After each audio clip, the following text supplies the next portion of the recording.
Hello' বন্ধুসকল, এই চাহপাতৰ পৰা চাহ কেনেকৈ ওলায় তাকে মই দেখাবলৈ আপোনালোকক ফেক্টৰীলৈ আহিছোঁ। এয়া চাওক, কেঁচা চাহপাতৰ পৰা শুকান চাহপাত কেনেকৈ ফেক্টৰীত বনে চাওক আপোনালোকে। এয়া মেচিনবিলাক চলি আছে, এইবিলাক চাহ গোটাই থৈ দিয়া আছে। এই টুকুৰিত ভৰাই এইটো মেচিনত ওপৰত ঢালি দিয়ে, তাৰপিছত এইটো মেচিনত আকৌ চালি দিয়ে।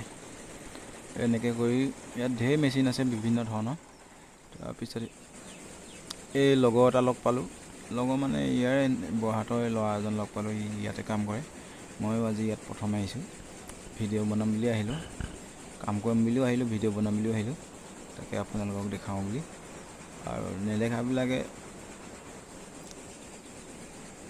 তো গম নাপায় না চাহ কেনেকৈ বনায়, ইয়াত চাহপাত কেনেকৈ কেঁচা চাহপাতৰ পৰা চাহপাত হয়, তাকে অলপ মেচিনবিলাক দেখাই দিওঁ আৰু চাহপাত কেনেকৈ ওলায় এইবিলাক দেখাই দিওঁ বুলি আহিলোঁ।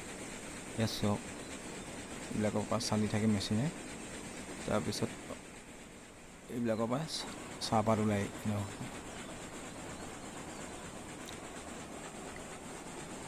ইয়াত চাহপাত ওলাই আছে, তো এই গামলাকেইটাত চাহপাত পৰি আছে, এইটো মেচিনে চালি আছে। আৰু এনেকুৱা ঢেৰ মেচিন আছে, চবতে বেলেগ বেলেগ কাম হয় আৰু চালি 1 নম্বৰ 2 নম্বৰ পাত তেনেকৈ ওলায়। এইবিলাকত চালি আছে, ইয়াত তলত চাহপাত পৰি আছে, ঠাৰি ভাগে পাত ভাগে ওলায়।